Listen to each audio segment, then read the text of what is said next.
इस देश के मुसलमानों को भी समझना चाहिए कि आखिर उनके पूर्वज हिंदू ही तो थे। मैं भी उसी खानदान से हूँ। मेरे अंदर भी उस स्वतंत्रता सेनानी का खून है जो अंग्रेजी राज से लड़ा था। मेरे अंदर वो खून है जो मैं कांग्रेसी राज से लड़ा। मेरे अंदर खून है जो मैं आज भी लड़ रहा हूँ। चाहे मर जाऊंगा, मिट जाऊंगा, लेकिन कभी कांग्रेस के आगे अपने सर को नहीं झुकाऊंगा। ये मैं उस तरह का आदमी। मैं 1950 का संघ का स्वयंसेवक हूँ। आप में से कितने हो जो 1950 में जन्म लिए होंगे? मैं 1950 में संघ का स्वयंसेवक हूँ, जब 8वीं क्लास में पढ़ता था। इस देश के मुसलमानों को भी समझना चाहिए कि आखिर उनके पूर्वज हिंदू ही तो थे।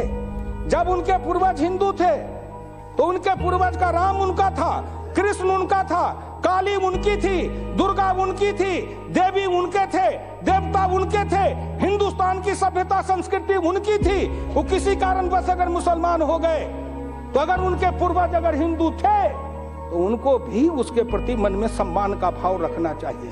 मैं नरेंद्र मोदी जी को धन्यवाद देना चाहता हूं कि वो आज सारी समस्याओं के समाधान के लिए लड़ रहे हैं। समस्या पैदा किए आप, बच्चे पैदा किए आप, उसमें कोई आतंकवादी, कोई उग्रवादी, कोई कौन कौन बच्चे पैदा किए और उन बच्चों को हमको हमारे मत्थे डाल दिए हो, उनसे हमको निपटना पड़ रहा है। जो भी आज भी ऊंची सामंतवादी हैं, समृद्ध और संपन्न लोग हैं, जिन्होंने हिंदुस्तान को आजाद भारत में लूट के खाया है, अपने खाया, परिवार लूटा, खानदान लूटा, उनका समाज लूटा, और वो सब मिलकर के जेल गए। कहां कहां क्या क्या नहीं अपराध किया। लेकिन आज भी नरेंद्र मोदी को अगर देखते हैं तो उनके कलेजे में दर्द होता है कि मेरे सामने एक चौका बर्तन करने वाली गरीबनी का बेटा पिछड़ा भारत का प्रधानमंत्री बन के बैठा है। बर्दाश्त नहीं हो रहा है।